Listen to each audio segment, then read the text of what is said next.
Hi, my name is Kimberly Bogarts, and this evening I'm doing a presentation on the famous theorist Aaron Beck. The references I used were um, from Dr. Berger, 2005, famous psychologist Aaron Beck, from the website psychologistanytimeanywhere.com. I also used Saul McLeod, 2015, Cognitive Behavioral Therapy, retrieved from simplypsychology.org. I will be covering the important aspects and contributions of Aaron Beck and his theory of cognitive development. He was born on July 18th of 1921. He is considered the father of cognitive therapy. He is a psychiatrist and professor at the University of Pennsylvania. He is of Jewish descent. His parents moved here from Russia. They migrated from Russia. He is the youngest of 3 children. His sister died before he was born of an influenza virus. His mother suffered from depression but was better after Aaron was born. At one time, he felt silly and stupid and incompetent after a broken arm, and he worked through cognitive thoughts. He worked himself through it, recovery. And this sparked his interest in psychology and his future research.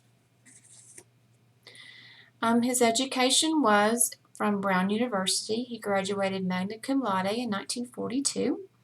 And in 1946, he graduated from Yale Medical School with an MD degree. He had several honors. He was elected member of the Phi Beta Kappa Society. He was associate editor of the Brown Daily Herald. He received the Francis Wayland Scholarship.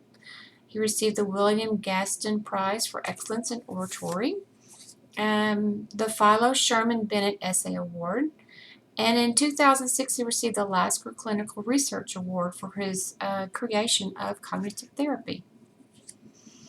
He established the Beck Institute in Philadelphia, and he was director for the Center of Treatment and Prevention of Suicide. He did extensive research in psychotherapy, psychopathology, suicide, psychometrics, which led to the creation of cognitive theory. He also he was responsible for creating the Beck Depression Inventory, which is widely used today. It's also called the BDI. He created the Beck Helplessness Scale and the Beck Anxiety Inventory. For his cognitive theory, he created the cognitive triad that explains the 3 areas of negative, unrealistic views towards the self, the world influence, and the future. He believed that depression, once depression sets in, it has negative automatic thoughts that are reoccurring.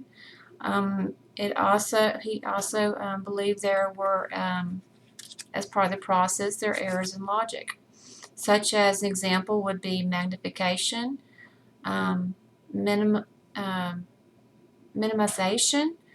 overgeneralization, and personalization, as well as a few others. Another aspect to depression would be negative self-schemas, which can develop in childhood, resulting maybe from a parent death, parent rejection, criticism, overprotection, abuse, or neglect, and also from bullying at school or exclusion from a peer group. All these things can cause impairment of perception, memory, and problem solving. Reactions to this to the upsetting thoughts may cause or eventually cause abnormal behavior. The treatment begins with conversation, working with feelings and thoughts, discovering the connection between the mind and body. The focus is on present thinking, behavior, communication, and is oriented on problem solving. The treatment is Beck's focus is warm personal relationship with the client. Also, the client discovers misconceptions for themselves, and the methods are based on the disorder. Beck's discoveries and cognitive theory, I feel, will be around for a long, long time.